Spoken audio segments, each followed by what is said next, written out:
નમસ્કાર દર્શક મિત્રો, હું જીગર દેવાણી આપનું સ્વાગત કરું છું। આજે ટાઉનમાં શરૂઆત કરીશું હેડલાઇન્સથી।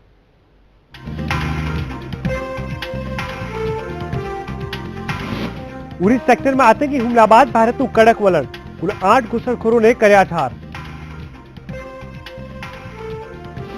પાકિસ્તાનમાં યોજાનારા સાર્ક સંમેલનનો 3 દેશ કરી શકે છે બહિષ્કાર, ભારત, બાંગ્લાદેશ અને અફઘાનિસ્તાન કરી શકે છે બહિષ્કાર। કાવેરી જળ વિવાદ મામલે સુપ્રીમ કોર્ટનો નિર્દેશ, કાવેરી વોટર મેનેજમેન્ટ બનાવવા કહ્યું અને દરરોજ 6000 ક્યુસેક પાણી છોડવા કર્ણાટક સરકારને આદેશ। આગામી ચૂંટણીને લઈને સમાજવાદી પાર્ટીમાં અમરસિંહને મહત્વની જવાબદારી, સપાના મહાસચિવ તરીકે વરણી। મહેસાણાની નર્મદા કેનાલમાં એક જ પરિવારના 5 સભ્યોનો આપઘાત, એક યુવાન અને 2 બાળકોના મૃતદેહ મળ્યા, 2ની શોધખોળ યથાવત। રાઈ વાયરસથી 7 લોકોના મોત બાદ WHOની ટીમ પહોંચી અમીરગઢ, મુલાકાત બાદ સરકારને આપશે રિપોર્ટ।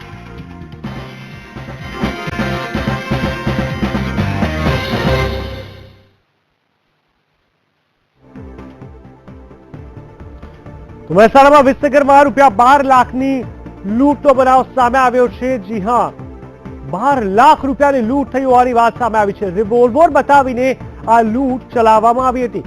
કારમાં આવેલ 5 લૂંટારૂ લૂંટ ચલાવી ફરાર થઈ ગયા હતા। તો આંગડિયા પેઢીનો કર્મચારી પાસેથી આ લૂંટ ચલાવી હતી। નાણાં ભરવા જતા સમયે આ લૂંટ થઈ હોવાની વાત સામે આવી છે। આ અંગે વધુ વિગત આપશે અમારા સંવાદદાતા કમલેશ। કમલેશ, જણાવશો, મહેસાણાથી જે સમાચાર પ્રાપ્ત થઈ રહ્યા છે, રિવોલ્વર બતાવીને 12 લાખ રૂપિયાની લૂંટનો બનાવ સામે આવ્યો છે, શું?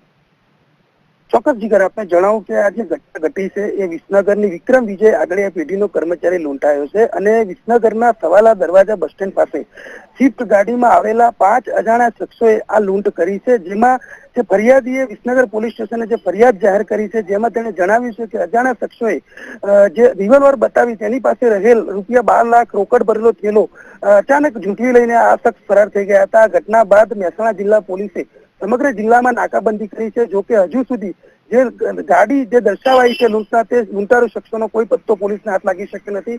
તો બીજી તરફ પોલીસે ઘટના સ્થળે જઈને પંચનામું કરી અને આ ઘટના આખરે કયા સંજોગોમાં ઘટી તે દિશામાં તપાસ હાથ ધરી છે। ખાસ કરીને આ 5માંથી કોણ, કયા વ્યક્તિ હતા, જાણભેદુ હતા કે નહીં, કે પછી કાર કઈ દિશામાં ગઈ, તેનો નંબર, તે કઈ વસ્તુ બહાર આવી છે કે શું? જીગર, હજુ સુધી આ કાર કોણ, નંબર પ્લેટ વિનાની કાર હોવાનું હાલમાં જણાવાયું છે। આ ઉપરાંત કારમાં 5 શખ્સ સવાર હોવાનું ફરિયાદી દ્વારા જણાવાયું છે। જે ફરિયાદી વિક્રમ વિજય આગળિયા પેઢીનો કર્મચારી છે, જે લૂંટાયો છે, તેણે પોલીસ સમક્ષ એવી કબૂલાત કરી છે કે આ ઘટના જ્યારે તે સવાલા દરવાજા બસ સ્ટેન્ડ પાસે નાણાં લઈને ઉભો હતો તે દરમિયાન અજાણ્યા શખ્સોએ રિવોલ્વર બતાવીને આ લૂંટ ચલાવી હોવાનું તેણે જણાવ્યું છે। અલબત્ત હજુ સુધી આ કારમાં સવાર શખ્સ કોણ હતા, તેઓ ક્યાંથી આવ્યા હતા અને કારનો નંબર તે જાણી શકાયો નથી। કાર જે હતી એ નંબર પ્લેટ વિનાની હોવાને કારણે કારનો નંબર જાણી શકાયો નથી।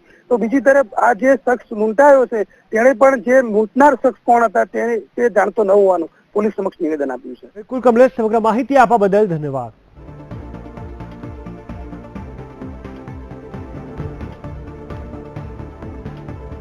વાત કરીએ મહેસાણાની, તો મહેસાણા નર્મદા કેનાલમાં એક પરિવારે ઝંપલાવી દીધું છે। પરિવારના 5 સભ્યોએ કેનાલમાં પડી આપઘાત કરતા ચકચાર મચી ગઈ છે।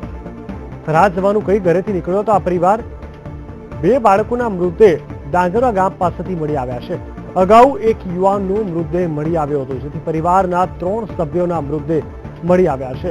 કડી સિંગવાઈ માતાના મંદિર પાસેનો આ બનાવ છે। બનાસકાંઠાના વાવ તાલુકાના મોરિયા ગામના પરિવારે આપઘાત કર્યો છે। વાવ તાલુકાના ચૌધરી પરિવાર હોવાનું તથા આત્મહત્યાનું કારણ હજુ પણ અકબંધ છે। પરિવાર રાત જવાનું કહીને ઘરેથી નીકળ્યો હતો। આજે વધુ વિગત આપશે અમારા સંવાદદાતા કમલેશ રાવલ। કમલેશ, જણાવશો, 5 વ્યક્તિઓ એક સાથે આત્મહત્યા કરી છે, શું કઈ કારણ જાણવા મળ્યું છે કે શું? ચોક્કસ જીગર, આપને જણાવું કે આપઘાતની જે ઘટના ઘટી છે એમાં જે થરાદ તાલુકાના જે વાવ તાલુકા છે, વાવ તાલુકાના મુખિયા ગામનો આ પરિવાર છે, મોરીખા ગામનો પરિવાર છે। પરંતુ હજુ સુધી આપઘાત કયા કારણોસર કરવામાં આવ્યો તે કારણ જાણી શકાયું નથી। અલબત્ત આ પરિવાર જે છે 6 સભ્યોનો પરિવાર હતો, જેમાં 6 સભ્યોએ નર્મદા કેનાલમાં એક સાથે ઝંપલાવ્યું હતું। અલબત્ત જે પરિવારના મોભી છે ગુરાભાઈ ચૌધરી, તેમને તરતા આવડતું હોવાને કારણે તેઓ કેનાલમાંથી તરીને બહાર આવી ગયા હતા, પરંતુ તેમની માનસિક સ્થિતિ નાજુક હોવાને કારણે હજુ સુધી પોલીસ તેમનું નિવેદન મેળવી શકી નથી। જો કે હાલમાં 3 સભ્યોની લાશ તે પોલીસે શોધી કાઢી છે અને હજુ પણ 2 જે મહિલા સભ્ય છે પરિવારના, તેમની શોધખોળ કેનાલમાં થઈ રહી છે. જો કે આ ઘટના કયા સંજોગોમાં બની તે ઘટનાનું કારણ હજુ પણ રહસ્યાસ્પદ બંધ છે. વિગત બિલકુલ, સમગ્ર માહિતી આપવા બદલ ધન્યવાદ.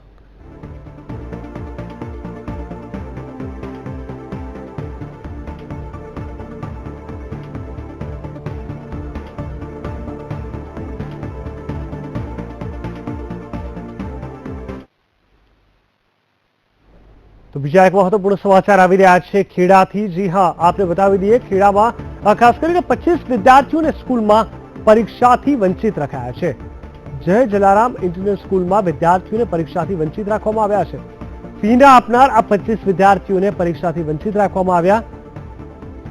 ખેડાથી કહી શકાય મહત્વપૂર્ણ સમાચાર આવી રહ્યા છે. વિદ્યાર્થીઓ ઘરે આવતા વાલીઓને જાણ કરવામાં આવી છે. પરીક્ષા ન આપવા દેવાતા વાલીઓમાં રોષ જોવા મળ્યો છે. 25 વિદ્યાર્થીઓને સ્કૂલમાં પરીક્ષાથી વંચિત રખાયા છે.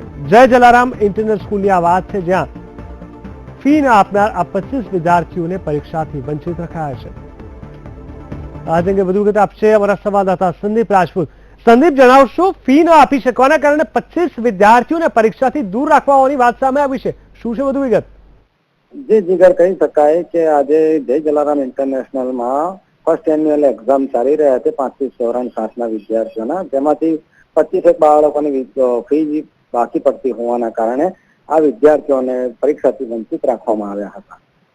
આ વિદ્યાર્થીઓ ઘરે પરીક્ષા પૂરી થતા સાંજે ઘરે પહોંચતા આ અંગે વાલીઓને જણાવ્યું હતું, જેને લઈને વાલીઓમાં પણ ઘણો રોષ વ્યાપી ગયો હતો. હાલો જી જી, સમગ્ર માહિતી આપવા બદલ ધન્યવાદ. તો ફી ન ભરી શકવાના કારણે 25 વિદ્યાર્થીઓને પરીક્ષાથી વંચિત રખાયા, જેને લઈને વાલીઓમાં હાલ પૂરતો રોષ જોવા મળી રહ્યો છે.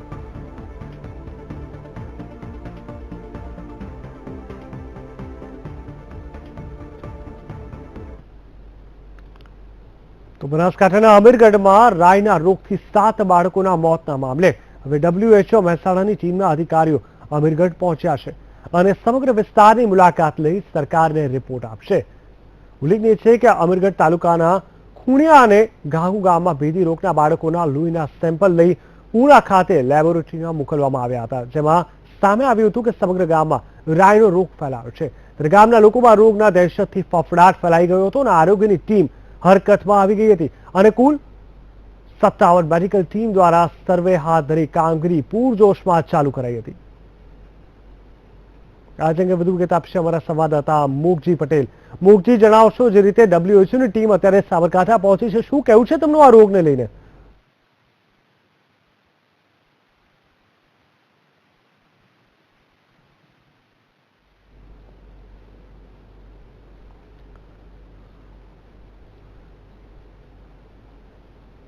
બિલકુલ કહી શકાય, બનાસકાંઠાના અમીરગઢમાં રાયના રોગથી 7 બાળકોના મોતના મામલે હવે WHO મહેસાણાની ટીમના અધિકારીઓ અમીરગઢ પહોંચી ગયા છે અને સમગ્ર વિસ્તારની મુલાકાત લઈ સરકારને રિપોર્ટ પણ આપશે.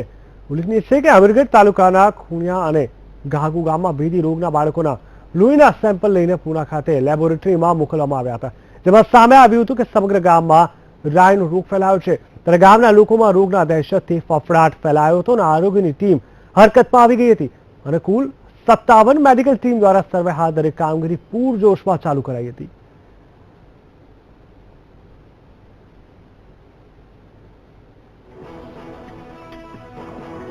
રાજ અંગે વધુ વિગત આપશે અમારા સંવાદદાતા મોક્ષી પટેલ. મોક્ષી, જણાવશો, જે રીતે અચાનક જ ભેદી રોગના કારણે 7 બાળકો મૃત્યુ પામ્યા હતા અને હવે જ્યારે WHO ની ટીમ ત્યાં આવી છે, શું કેવું છે આ ટીમનું? જણાવ્યું હતું કે બનાસકાંઠાના અમીરગઢમાં છેલ્લા 20 દિવસથી ભેદી રોગને લઈ મામલો હતો. મામલામાં 7 બાળકોના અગાઉ મોત થયા હતા. ત્યારબાદ આરોગ્ય તંત્રએ સારવાર હાથ ધરી હતી. 10 દિવસ બાદ રિપોર્ટ લોહીના નમૂના લેવામાં હતા. લોહીના નમૂનાને પૂના ખાતે મોકલવામાં હતા, જેનો રિપોર્ટ આવ્યો છે. હવે રિપોર્ટમાં રાયનો વાયરસ નામની બીમારી હોવાનું જાણવા મળ્યું હતું અને રાયનો વાયરસ બીમારી જાણ્યા બાદ સમગ્ર આરોગ્ય ટીમ દ્વારા તમામ ગામડાઓમાં જઈ ઘરે એનું બાળકોની તપાસ હાથ ધરવામાં આવી હતી. જ્યારે આજે WHO મહેસાણાના ટીમના અધિકારી અમીરગઢ વિસ્તારમાં આવ્યા હતા અને મુલાકાત લઈ અને એમને જણાવ્યું હતું કે તમામ રિપોર્ટ લઈ અને સરકારને રિપોર્ટ સોંપવામાં આવશે. બિલકુલ બિલકુલ મુકજી, સમગ્ર માહિતી આપવા બદલ ધન્યવાદ.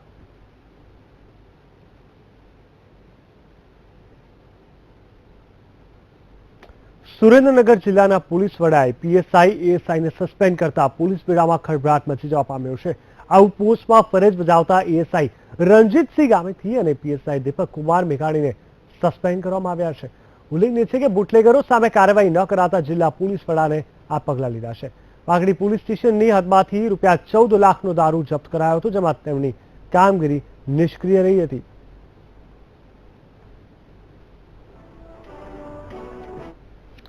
ભરૂચની દહેજ જીઆઈડીસીમાં હાઇડ્રોજન સિલિન્ડર ભરેલા ટ્રકમાં આગ લાગતા દોડધામ મચી ગઈ હતી. હાઇડ્રોજન સિલિન્ડરમાં લોડ કરતી વખતે આ આગ લાગી હતી અને આ ઘટના મેઘામણી પાઇનરીમ કંપનીના કૌભાંડમાં બની હતી. જોકે આ સમગ્ર ઘટનામાં આગ પર કાબુ મેળવી લેવાયો હતો. જોકે સદનસીબે આ ઘટનામાં કોઈ જાનહાનિ થઈ નથી.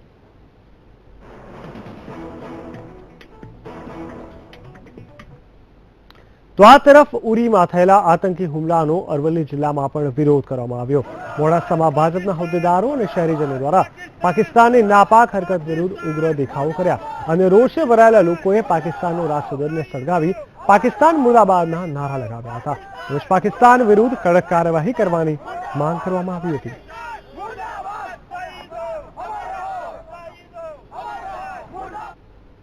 કાશ્મીરના ઉરીમાં થયેલા આતંકી હુમલાને લઈને આણંદ વલ્લભ વિદ્યાનગરની એસપી યુનિવર્સિટીના કોંગ્રેસ યુથ અને એનએસયુઆઈ દ્વારા પાકિસ્તાનના વડાપ્રધાનનું પુતળા દહન કરવામાં આવ્યું હતું.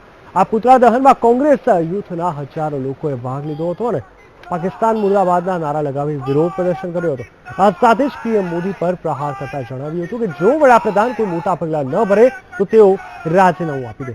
કોંગ્રેસ આગેવાનોનું કહેવું છે કે આખો દેશ વિરોધ કરી રહ્યો છે, ત્યારે પીએમ મોદી કેમ ચૂપ છે?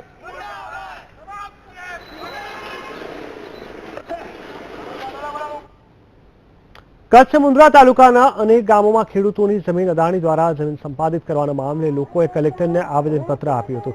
સ્થાનિકોનો આક્ષેપ છે કે અદાણી ગ્રુપ દ્વારા પાણીના અભાવે જમીન સંપાદિત કરવામાં આવી છે, જેથી અદાણી દ્વારા સંપાદિત કરવામાં આવેલી ખેડૂતોની જમીન પરત આપવામાં આવે અથવા તો યોગ્ય વળતર ચૂકવવામાં આવે તેવી માંગ કરવામાં આવી છે. કારણ કે આ જમીન અદાણી દ્વારા પ્રતિ ચોરસ મીટરના ₹20 જેવા નજીવા ભાવે સંપાદિત કરવામાં આવી છે, જેથી અદાણી દ્વારા સંપાદિત કરવામાં આવેલી જમીન પરત મેળવવા માટે ખેડૂતોએ લડત શરૂ કરી દીધી છે અને આગામી 2 ઓક્ટોબર સુધીમાં યોગ્ય ન્યાય નહીં આપવામાં આવે તો અદાણી કંપનીને તાણાબંધી કરી વિરોધ કરવામાં આવશે તેવી ચીમકી ઉચ્ચારી છે. ₹20 અંદર પાણીનો બોટલ નથી આવતો, એટલા ₹20 આ લોકોને જમીન ખરીદી છે. એ જ અમારો એક નારો છે, જમીન અમારે પાછી આપે અને અમે જમીન કોઈ પણ ભોગે નહીં આપીએ, એ અમારો ઉદ્દેશ્ય છે અને એ જ અમારી માંગણી છે. અમે જાન દેશું પણ જમીન નહીં દેશું, એ જ અમારો નારો છે. કેવા લોકો આવ્યા છે એની ખાસ નોંધ લઈ અને આની એક સંવેદનાઓ તરફ જોવું જોઈએ કે આજે જ્યારે ખેડૂત એ પોતાના કામ ધંધા મૂકી અને વહીવટી તંત્ર પાસે એક ખેડૂત કે અન્ય થોડા ઘણા ખેડૂતો માટે આટલા સમૂહમાં જ્યારે ખેડૂતો અહીં એકત્ર થતા હોય, એ સંવેદનાઓને નજર સમક્ષ રાખી અને સંવેદનાસભર આનો ન્યાય આપવો જોઈએ. ભારત સરકારના રેલવે મંત્રાલય વિભાગ દ્વારા છેલ્લા 4 વર્ષથી રેલવે કોરિડોર યોજનાનું કામ ચાલી રહ્યું છે. જોકે આ યોજનાથી અનેક ખેડૂતો નારાજ હોવાથી નામદાર કોર્ટમાં કેસ ચાલી રહ્યો છે. ત્યારે યોજનામાં પાલનપુર શહેર નજીકના અનેક વિસ્તારમાંથી પસાર થાય છે, જેમાં 60 થી વધુ ખેડૂતોની જમીન સંપાદન કરવામાં આવી છે. ત્યારે રેલવે વિભાગ દ્વારા જમીન સંપાદનના નાણાં સ્વીકારવા માટે ખેડૂતોને નોટિસ આપવામાં આવી હતી, પરંતુ ખેડૂતોએ નાણાં સ્વીકારવાનો ઇનકાર કરી દીધો છે, જેને લઈને ખેડૂતો દ્વારા પ્રાંત ઓફિસરને નાણાં ન સ્વીકારવાની રજૂઆત કરી હતી. ખેડૂતોનું માનવું છે કે રેલવે વિભાગ દ્વારા રેલવે કોરિડોર યોજનામાં ગેરકાયદે રીતે જમીન સંપાદન કરવામાં આવી છે, જેથી જ્યાં સુધી નામદાર હાઈકોર્ટ દ્વારા જમીન સંપાદન અંગે કોઈ નિર્ણય નહીં આવે ત્યાં સુધી જમીન સંપાદનના નાણાં નહીં સ્વીકારવાની ચીમકી પણ ઉચ્ચારી છે.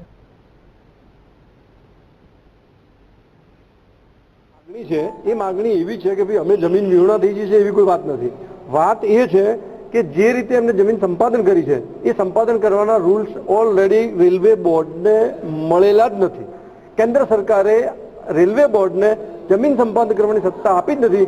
જેને જમીન સંપાદન કરી છે એને બિલકુલ ગેરકાયદેસર કરી છે, એની સામે અમે પિટિશનમાં ગયેલા છે.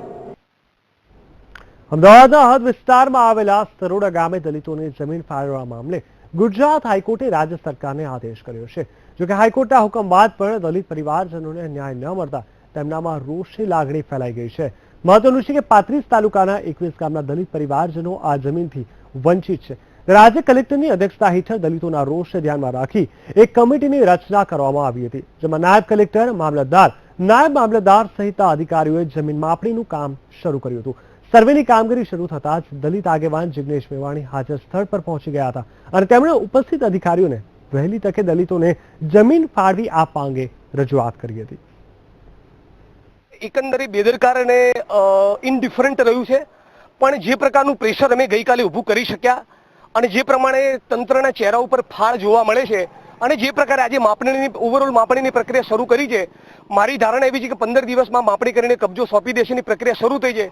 નહીં થાય તો ધોળકાની સીમથી હાઈવે બહુ દૂર નથી, બંધ કરાવી દઈશું. તો આજે ટાઉનમાં હાલ સમય થઈ ગયો છે બ્રેકનો. વધુ સમાચાર બ્રેક બાદ.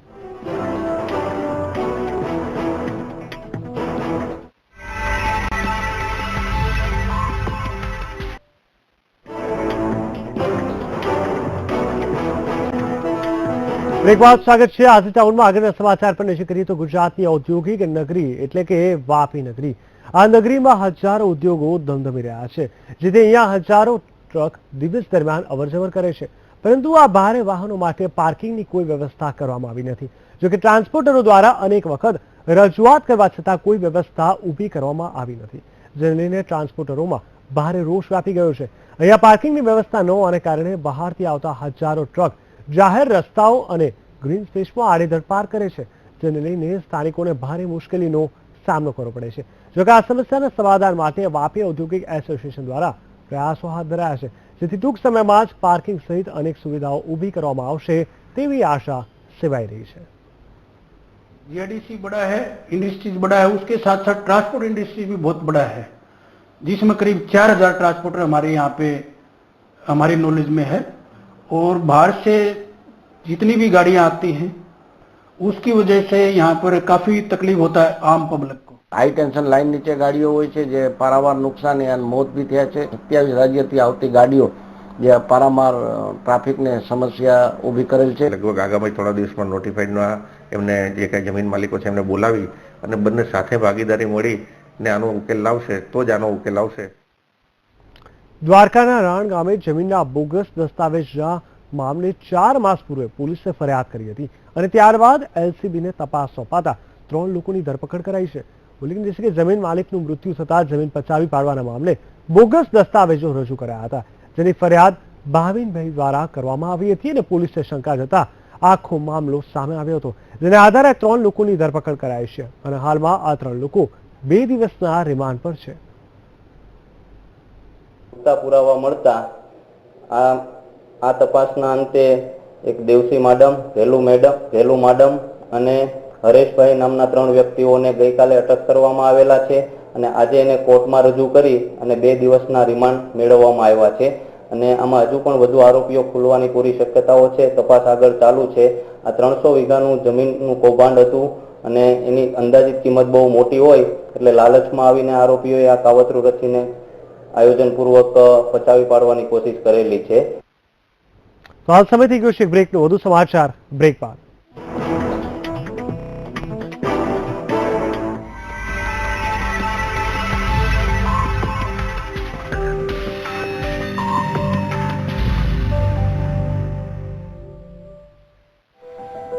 શું બનાવશે સ્ટાર્સ ને સુપરસ્ટાર? કોણ પારખશે એમની અદા અને એમની નજાકત? ક્યાં ઉજવાશે એમની ખૂબસૂરતીનો ઉત્સવ?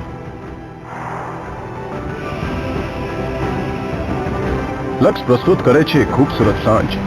બોલિવૂડના ખૂબસૂરત સિતારાઓને નામ. લક્સ ગોલ્ડન રોઝ એવોર્ડ્સ ટૂંક સમયમાં તમારા ટીવી પર.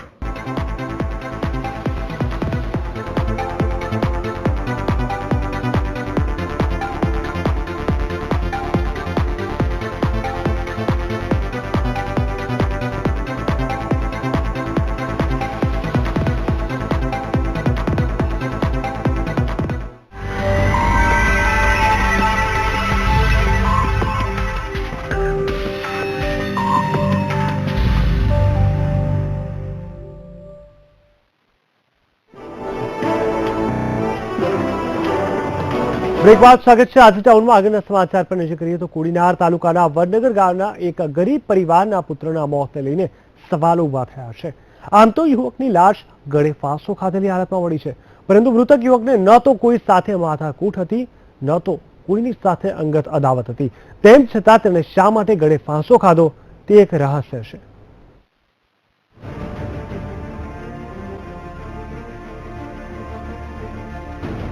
ચૌદ ડિસેમ્બરના દિવસે ફોટોમાં જોવા મળતો આ યુવક કોન્સ્ટેબલના ક્લાસ ભરવા માટે જાઉં છું તેવું કહીને ઘરેથી નીકળ્યો હતો.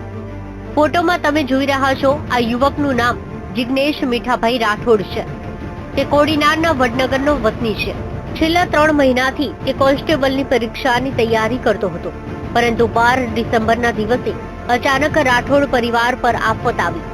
જિગ્નેશ ઘરેથી નીકળ્યા બાદ સાર્વજનિક હોસ્ટેલ પર ગયો હતો અને રૂમમાં તે એકલો હતો. રાતના સમયે તેને શું થયું હોય તે રામ જાણે. અચાનક પંખા સાથે દોરડું બાંધીને ગળે ફાંસો ખાઈ જિંદગી ટૂંકાવી નાખી.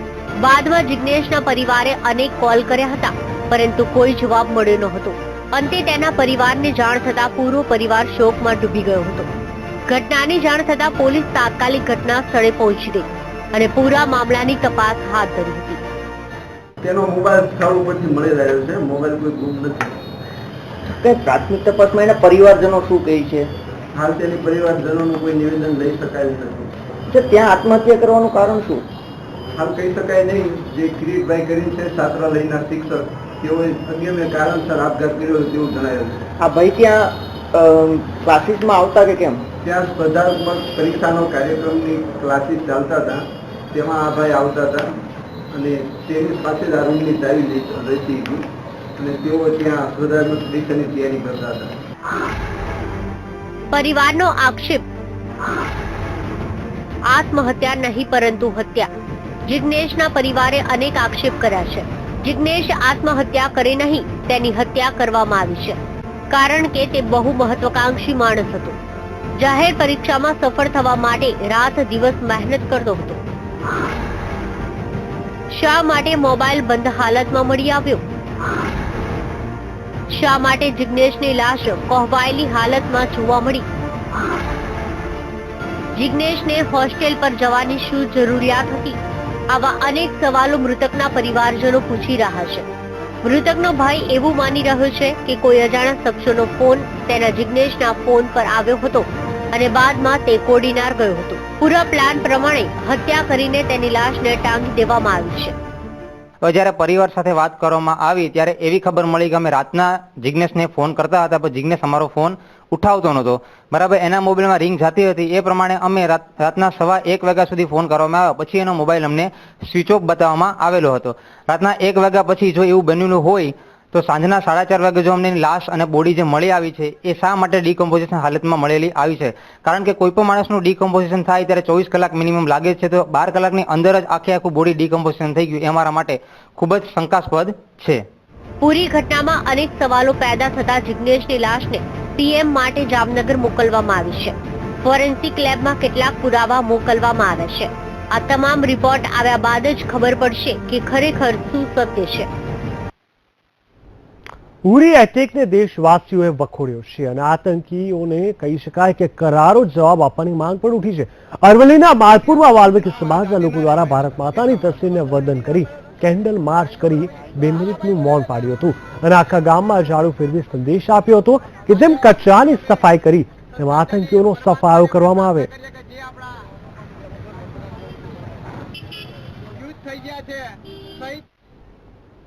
ઉપરવાસમાં થયેલા વરસાદ લઈને પાલીતાણાના શેત્રુંજી ડેમમાં પાણીની પુષ્કળ આવક થઈ છે, જેને લઈને સ્થાનિકો અને ખેડૂતોમાં આનંદની લાગણી જોવા મળી રહી છે. આ શેત્રુંજી ડેમ ભાવનગર જિલ્લા માટે આશીર્વાદ સમાન છે, કારણ કે આ ડેમમાંથી જિલ્લાના તમામ ગામડાઓને પીવાનું પાણી પૂરું પાડવામાં આવે છે. આ સાથે જ કેનાલો મારફતે અનેક ગામડાઓમાં પિયત માટે પાણી આપવામાં આવે છે.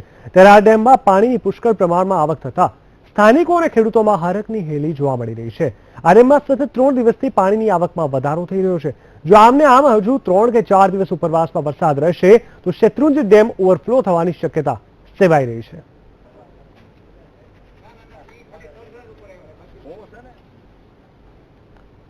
ગુજરાતમાં ભાદરવી પૂનમના ભરાતા અંબાજીના મેળામાં લાખોની સંખ્યામાં ભક્તો ઉમટતા હોય છે, જેને ધ્યાનમાં લઈને સરકાર દ્વારા પણ કેટલાક બંદોબસ્ત ગોઠવી દેવામાં આવ્યા છે. ત્યારે એસટી વિભાગ દ્વારા પણ દર વર્ષની જેમ આ વર્ષે સેવા પૂરી પાડવામાં આવી હતી. આ વર્ષે 1100 નવી બસ અને તે પણ જીપીએસ વાળી મૂકવામાં આવી હતી.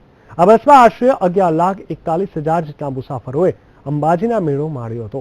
દર વર્ષની સરખામણીએ આ વર્ષે એસટીની આવકમાં પણ 50 લાખ જેટલો વધારો થયો હતો.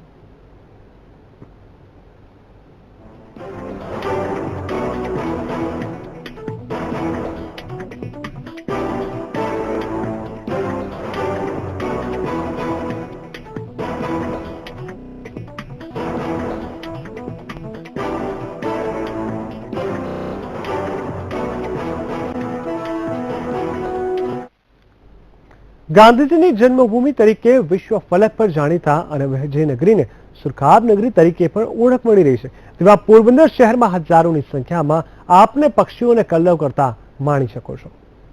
વયા પક્ષીનું અનોખું આકર્ષણ. એક સાથે ઉડે છે વયા પક્ષી. પક્ષી પ્રેમીમાં ખુશીનો માહોલ.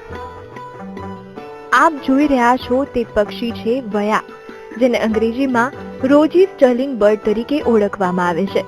આ પક્ષીઓની ખાસિયત એ છે કે તે હજારોની સંખ્યામાં ઝુંડમાં એક સાથે ઉડે છે અને આકાશમાં ગોળ રાઉન્ડ લગાવતા હોય છે. ત્યારે પક્ષી પ્રેમીઓ માટે આ નજારો જોવો એક લહાવો છે. આ પક્ષી વહેલી સવારે અને સાંજે જોવા મળે છે. જનતાને મોટાભાગનાને ખબર નથી કે આપણા જ પોરબંદરમાં આટલી મોટી સંખ્યામાં આટલા નજીકથી આવા સરસ પક્ષી જોવા મળે છે.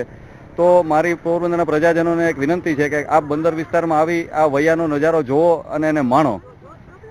આ ચેરના જંગલ વિસ્તારમાં વૈયા રહેવાનું કારણ એક જ છે કે આ વિસ્તારમાં માટી હોવાથી અંદર એપ્રોચ થઈ શકતો નથી. તો ત્યાં વૈયાને રાત્રિ રોકાણ કરવું એકદમ સલામત છે.